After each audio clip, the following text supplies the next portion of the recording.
lo más fácil, ¿no? Agarrar libros y los pones allí, como hacen en muchos países de Europa, para que la gente tenga acceso a los libros. Y creo que esa sería la estrategia es la más obvia, que es ponerle los libros enfrente a la gente. Si en vez de regalarles quizás una computadora, o además de regalarles una computadora, pues regalarles libros, ¿no? Pareciera a veces desde la Ciudad de México que todo el mundo tiene acceso a un libro, pero eso no es cierto. Hace no mucho leí un artículo en Nexos que un número más o menos de 20 millones de mexicanos no van a ver un libro en su vida, nunca lo van a ver. Entonces, ¿cómo va a leer a alguien si nunca va a tener un libro enfrente?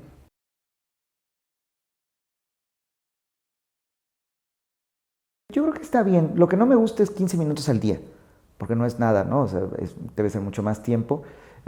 Citando otra vez a Ricardo Piglia, dice que ser escritor no es un oficio, sino es una costumbre, un hábito, ¿no?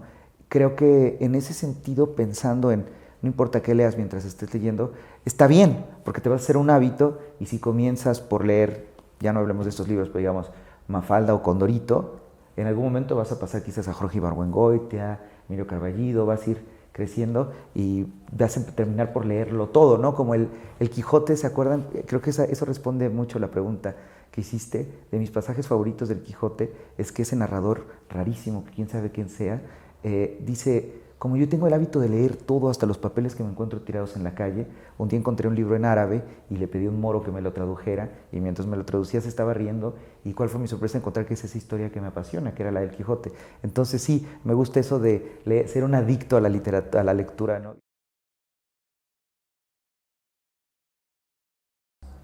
Es terrible, ¿no? Es terrible, mucha gente vive de eso, se va muy perjudicado. Sin embargo, Luis de Tavira, el director de teatro, decía que poner una obra de teatro es como robar un banco, que todo está hecho para que no lo hagas. En general, escribir un libro, hacer una editorial, pintar un cuadro, siempre, el mundo está hecho para que no lo hagas y tienes que ser un empedernido y hacerlo a pesar de todo. Quizás es mi postura optimista ante este recorte.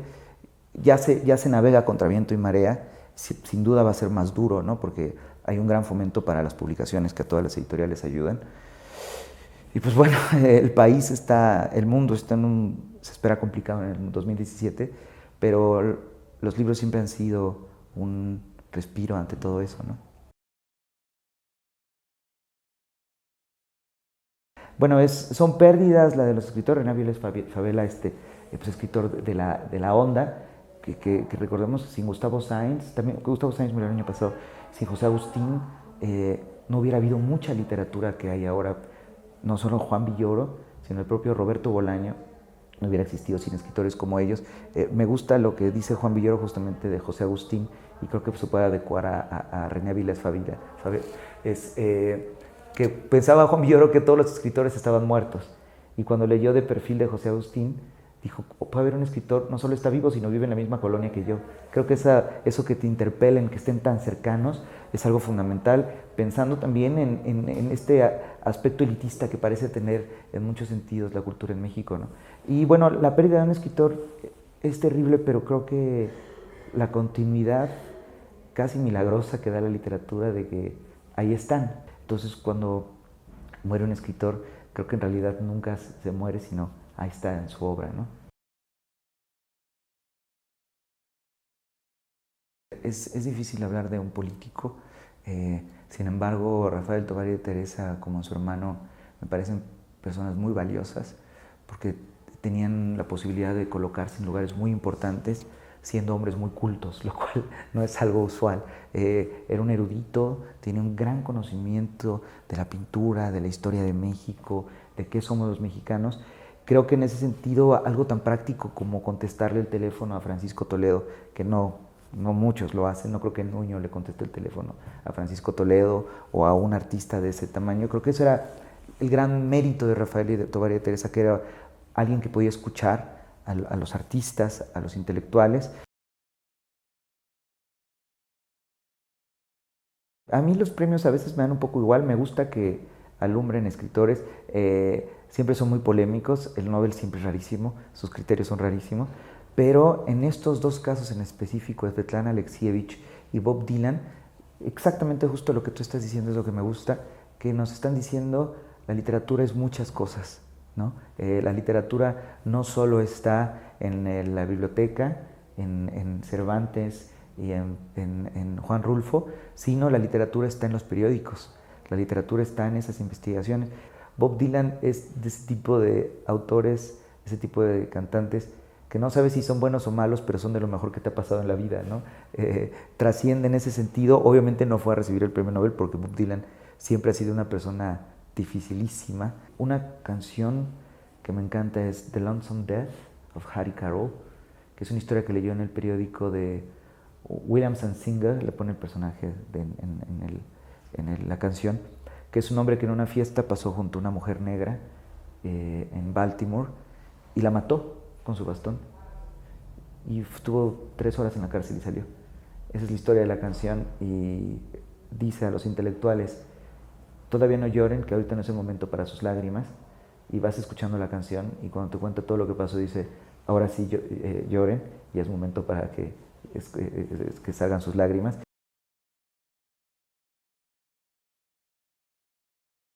Uf, El Rey Lear sería un buen libro para recomendar a nuestros políticos.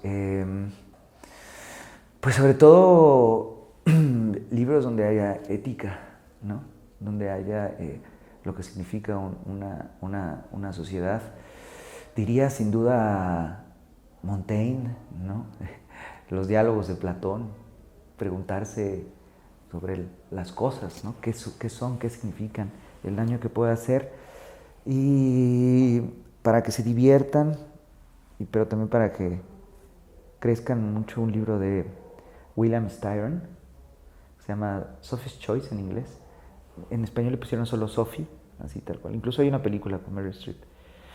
Pero es un libro sobre lo que significa haber vivido algo terrible y qué queda después de tu vida. Es decir, el daño que les puedes hacer a las personas, si está habiendo tanto en tus manos, no es poca cosa, ¿no? Y lo que significa sufrirlo. Me gustó mucho El ruido de las cosas al caer, de Juan Gabriel Vázquez.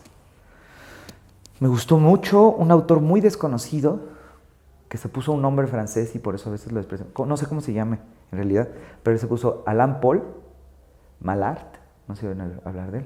Sacó un libro en el Turner, y se llama Nahui versus Atl, que es del Dr. Atl y Nahui Olin. Ese libro es muy bueno. Llevo 2. Una escritora israelí, se llama Zeruya Shalev, con Z, Zeruya Shalev. Perdón por decir autores impronunciables, ¿no? Siempre los críticos literarios hablan de nombres que dices. Zeruya Shalev se llama Lo que nos queda de vida, está en Ciruela ese libro. Un gran libro fue de una niña, de Emma Klein, que nació en 1989 y se llama Las chicas. Está en anagrama y es sobre una niña que fue parte sin querer, aunque no es del grupo de Charles Manson. Ella, por azares del destino, no participó en estos rituales de asesinato, pero es un libro increíble sobre esta génesis de un momento de cierta locura y de un cambio en la humanidad que fue en los 60, ¿no? El 69 por allí. Y otro libro de Hanya, con H, Yanagihara, perdón, y se llama Tan poca vida. Ella es una escritora norteamericana de ascendencia coreana y de Hawái. Sus padres uno es de Hawái y otro es de Corea. Y su libro se llama Tan poca vida. Es una novela espectacular, espectacular. Bernardo Esquinca escribió Carne de ataúd, que es una novela increíble. Es un cóctel entre el porfiriato, el terror y el nacimiento de la nota roja, el primer asesinato en serie que se tiene conocimiento en México, que fue el chalequero, que es un contemporáneo de Harry Jack el Destripador, y que asesinaba mujeres prostitutas, sobre todo ahí por Peralvillo. Nadie acabará con los libros, donde hice eco que los libros son un invento como la rueda, como las tijeras, que no importa qué pase, siempre van a ser parte de la humanidad, porque la humanidad como tal está fundamentada por los libros.